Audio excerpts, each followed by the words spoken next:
Pro kabaddi league season Telugu Titans కథ ముగిసింది. గెలవాల్సిన మ్యాచ్లో గెలవలేదు, అవసరం లేని మ్యాచ్లో ఏదో సచ్చా బతుకుతా గెలిచిండ్రు. కానీ మొత్తానికి ఫైనల్ మ్యాచ్ తెలుగు టైటాన్స్ గెలవడం బట్టి తెలుగు ప్రేక్షకులకు సంతోషం ఇచ్చారు. పూణేరి గ్రౌండ్లో పూణేరిని మట్టి కరిపించి తెలుగు టైటాన్స్ సంచలనమైన విజయం నమోదు చేసినప్పటికీ ఇంకా ప్లేయర్స్ రేస్లో ఆశలైతే నాకైతే లేవు. కానీ మనం అనుకుంటాం కదా, సచిన శవానికి కూడా ఎక్కడో ఆశలు ఉన్నట్టు. అలాగే వరుసగా ఒయ్యమ్మ 2 మ్యాచ్లు ఓడిపోతే అది అప్పుడు ఉంటుంది తెలుగు టైటన్స్కు ప్లే ఆఫ్ ఛాన్సులు. ఇక్కడ కోచ్ చరిత్రలో ఇప్పటికి తన కోచింగ్ ఇచ్చినటువంటి టీంలు 4 సార్లు ప్లే ఆఫ్స్కి వెళ్తే మొట్టమొదటిసారి తెలుగు టైటన్స్కు కోచింగ్ ఇచ్చిన పాపానికి తనకు ఒక చెత్త రికార్డుగా పెట్టింది. తన కోచింగ్ ఇచ్చిన మొదటి టీం ప్లే ఆఫ్స్కి వెళ్ళలేకుండా ఉంది. కానీ ఈరోజు ఈ మ్యాచ్లో చెప్పుకోవాలనుకుంటే రైడ్లు చేసిన పాయింట్ల కంటే ఎక్కువగా చెత్తగా అనిపించింది అంటే సెల్ఫ్ అవుట్లు. ఇంత మ్యాచ్లో కూడా సెల్ఫ్ అవుట్లు ఎందురా భయ్యా అన్నట్టు నాకు అనిపించింది. ఇంకా ఈ మ్యాచ్లో పవన్ సర్వత్ తన కెరీర్లో 70వ సూపర్ 10 కంప్లీట్ చేసుకోవడము, అంతేకాకుండా అద్భుతమైన పర్ఫార్మెన్స్ ఇచ్చారు. ఆ సెల్ఫ్ అవుట్లు తప్పితే సెకండ్ హాఫ్లో మొదటి 2 నిమిషాలు మరి కెరీర్లోనే ఇంత చెత్త పర్ఫార్మెన్స్ ఇవ్వలేదు. సెల్ఫ్ అవుట్లు వరుసగా 3 అవుట్ అయ్యి ఆల్అవుట్ కూడా అయ్యారు తెలుగు టైటన్స్. అది ఈ తప్పించి మిగతాదంతా అద్భుతంగా రాణించింది ఈ మ్యాచ్లో తెలుగు టైటన్స్. ఇంకా ఈ మ్యాచ్ విషయాన్ని గురించి మాట్లాడుకుందాం. మొట్టమొదటిగా ఫస్ట్ హాఫ్ గురించి చూస్తే 25-16 9 పాయింట్ల లీడ్లో ఉన్నటువంటి తెలుగు టైటన్స్ వచ్చిన వెంటనే 2 నిమిషాల్లోనే ఆల్అవుట్ అయిపోయింది తెలుగు టైటన్స్. దాంట్లో 3 సెల్ఫ్ అవుట్లు, తర్వాత 2 టచ్ పాయింట్ల రైడ్కి వచ్చినటువంటి రైడరు టచ్ చేసి అవుట్ కావడం వల్ల మొత్తానికి ఆల్అవుట్ చేసింది పునేరి పల్టన్.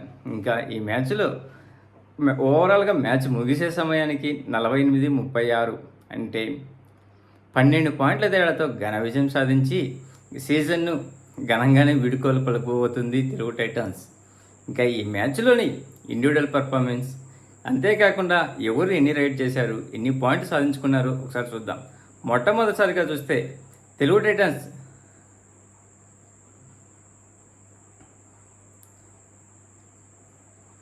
ఇండివిజువల్ పర్ఫార్మెన్స్ చూస్తే ఈ మ్యాచ్లో తెలుగు టైటన్స్ నుంచి పవన్ సర్వత్ 14 పాయింట్లు సాధించాడు. అతను 16 రైడ్ చేస్తే అందులో 14 పాయింట్లు రావడము, 87% స్ట్రైక్ రేట్ నమోదు చేయడం జరిగింది. అందులో 10 టచ్ రూపంలో రాగా 4 బోనస్ రూపంలో, 1 ట్యాకిల్ రూపంలో మొత్తం 15 పాయింట్లు సాధించాడు.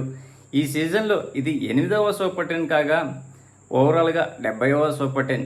ఇంకా ఆశీష్ నర్వాల్ కూడా అద్భుతంగా ఆల్రౌండర్ పర్ఫార్మెన్స్ ఇచ్చాడు. ఈ మ్యాచ్లో టోటల్ 11 పాయింట్లు సాధిస్తే అందులో రైడింగ్ డిపార్ట్మెంట్ నుంచి 7 టచ్ రూపంలో రాగా 1 బోనస్ రూపంలో, 3 ట్యాకిల్ రూపంలో వచ్చేవి. అలాగే అజిత్ పవార్ 3 ట్యాకిల్ పాయింట్ చేశాడు.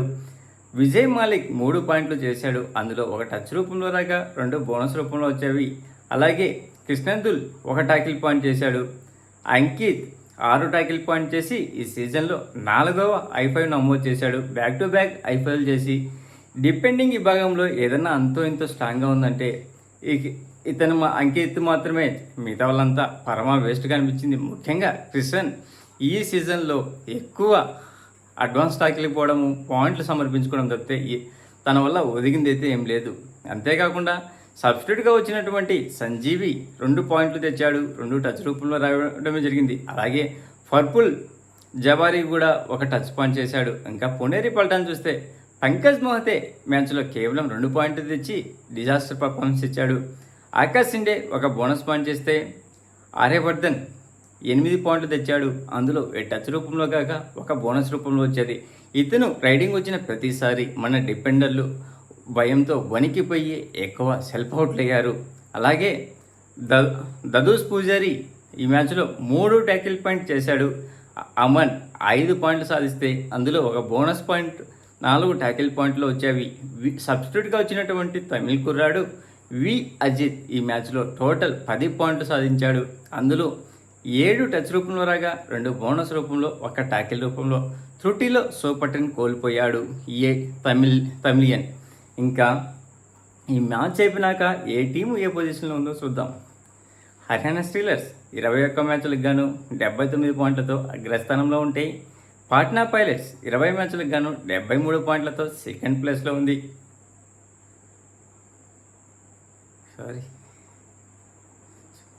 హర్యానా స్టీలర్స్ 21 మ్యాచ్లకు గాను 79 పాయింట్లతో ఫస్ట్ ప్లేస్లో ఉంటే సెకండ్ ప్లేస్లో పాట్నా పైలట్స్ 21 మ్యాచ్లకు గాను 74 పాయింట్లతో ఉంది. అలాగే యూపీ యోధా 21 మ్యాచ్లకు గాను 74 పాయింట్లతో థర్డ్ ప్లేస్లో ఉండగా దబాంగ్ ఢిల్లీ 20 మ్యాచ్లకు గాను 71 పాయింట్లతో ఫోర్త్ ప్లేస్లో ఉంది. అలాగే జైపూర్ పింక్ ప్యాంథర్స్ 21 మ్యాచ్లకు గాను 69 పాయింట్లతో గత మ్యాచ్ విన్ కావడం వల్ల క్వాలిఫై అయినటువంటి 5వ టీమ్గా నిలిచింది. ఇంకా 6వ ప్లేస్లో యూ ముంబై 20 మ్యాచ్లకు గాను 66 పాయింట్లతో ఉంది. ఇవి బ్యాక్ టు బ్యాక్ 2 మ్యాచ్లు ఓడిపోతే అప్పుడు గుడ్లో మెల్లగా తెలుగు టైటన్స్కు ఛాన్స్ ఉంటుంది. మరి ఓడిపోతుందని మీరు అనుకుంటున్నారా? నేనైతే అనుకోవడం లేదు.